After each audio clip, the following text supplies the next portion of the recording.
What's happening, people? Back with another reaction, back with some more J-drama score, and we're going back to the Ouroboros show once again. I mentioned it several times, so I won't spend too much time on it, but yeah, it's a show from 2015. It's a whodunit, it's a detective show, it's a crime show, but it's also like stylized and Shakespearean, so it's got a lot of things going for it, both narratively and visually, and especially musically. Once again, shout out to Kimura Hideakira, the composer and music director of the soundtrack slash score. So we're going to listen to the third and final version of No One, which is the theme of the overall show. The original, like, main title version of No One, which I reacted to first, it's sort of like this kind of East Asian influence, like pop rock or like almost alternative rock sort of song, female vocal, very cool tune. Then we listened to the guitar and strings quartet version, very emotional, very like more of an acoustic feel, or I guess like a chamber music feel, technically. But yeah, it's a much different tune than the main theme one. Again, the emotional content and sort of the gravity of the tune much greater, the potential pain and loss in the tune much greater. And then this one is called No One Reprise, and it's the very final tune on the soundtrack, and indeed it plays. I think it plays in a couple different places in the back half of the show, but I do remember it plays during the final few minutes of the show as they're wrapping everything up, what happened, and sort of it's kind of the epilogue after the real crazy kind of culmination of the final episode. So yeah, this is when they're kind of picking up the pieces and putting the show to bed in the final few minutes. So yeah, this is No One, Reprise by Kimura Hideakira from the Ouroboros soundtrack 2015.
Piano and acoustic guitar, always a good combo. Throw a flute and a violin in there and forget about it.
Jukebox from a post-apocalyptic future.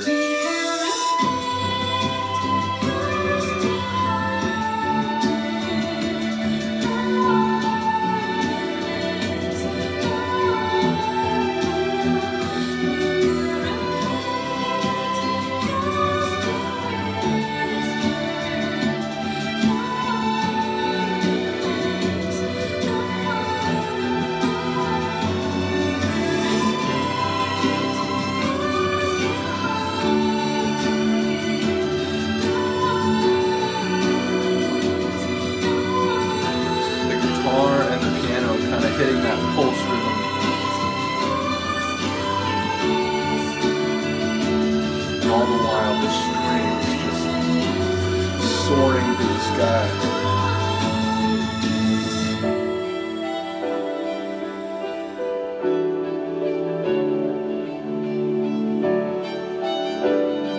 It's like the final moments of the show.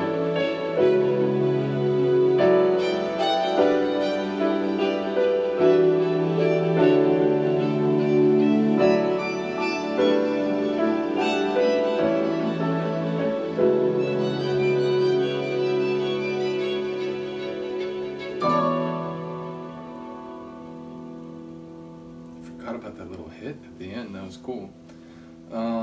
Yeah, number one, I think it's a great piece of music, independent of anything. Three, or two, I like the three versions of the tune. So I like how it's, narratively, there's a progression of what happens.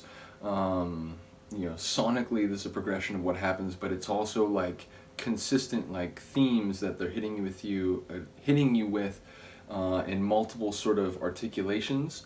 At the beginning and throughout, and then at the end of the show, which I think that's like good writing in terms of the like music end of it, and also the incorporation of it. And indeed, that's the third thing, is that for me, as I'm listening to that, especially in the final few moments, I'm just seeing the sort of the last episode, the last part of the last episode of the show.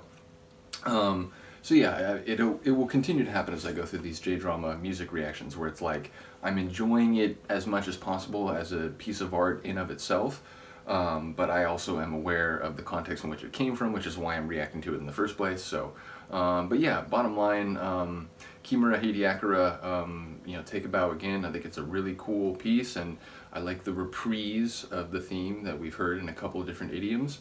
So yeah, let me know what you think of the tune. Once again, recommendation for the show. Check it out if you haven't seen it. But yeah, other than that, I will see you next time. Peace.